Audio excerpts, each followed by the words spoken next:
So we've seen in chapter 4 that when a door of heaven opens, John sees the Lord God Almighty being worshipped and glorified. Our life as followers of Jesus begins and ends in the worship and the glorification of God himself, and in the middle is made up of worship too. Our chief end is to glorify God and enjoy him forever, and that's exactly what's going on in chapter 4. If we rush past this into what we now begin to see as the unfolding of history from the perspective of the throne room of God, then we miss the point and purpose of our lives. So don't jump over chapter 4. It sets the stage really for what's coming up next. But here we are in chapter 5, the start of chapter 5, and we're going to read verses 1 to 4 in this video and think about them together. This is what they say. Then I saw in the right hand of him who sat on the throne a scroll with writing on both sides, and sealed with 7 seals. And I saw a mighty angel proclaiming in a loud voice, "Who is worthy to break the seals and open the scroll?" But no one in heaven or on earth or under the earth could open the scroll or even look inside it. I wept and wept because no one was found who was worthy to open the scroll or look inside. If chapter 4 sets the stage, then chapter 5 is, if you like, the opening act of the drama. We find that in God's hand is a scroll with 7 seals, with writing on both sides of the scroll. And John is relying heavily here on the book of Daniel to tell us about what's happening.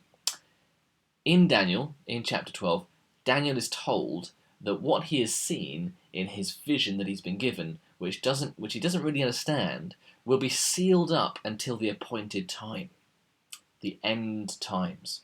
Here in Revelation, John sees a scroll that is sealed up. We have come, according to John, to the end times. But remember that this is not about a time to come or our time now. Actually, John makes it clear in the next few verses that the end times come with Jesus' death and resurrection, and you have to wait till the next video for a bit more on that. So what's happening is that what was spoken of long ago is about to be fulfilled. John is witnessing to the fulfillment of Daniel's 500-odd year prophetic vision, and it's about salvation and judgment. It's about judgment upon unbelievers and salvation of God's people. We're not yet told what the scroll contains, but we will find that out later in Revelation. However, because of John's references to Daniel, we are to expect that it will contain judgment upon God's enemies and rescue for God's faithful people.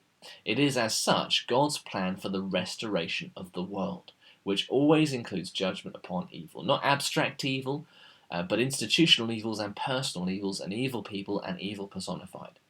Nothing escapes God's judgment because he sees the very hearts of men and women across the earth.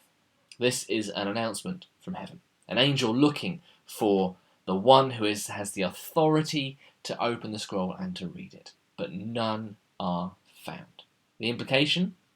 Well, if things stay the same as they are, no created being has the authority to open out and unfold God's purposes in history. And if nothing changes, then John's weeping and weeping becomes our weeping and weeping. Because if nobody is found, history looks like it's going to be left to spin out of control. So we wait with John, with wet eyes, to see what God will do.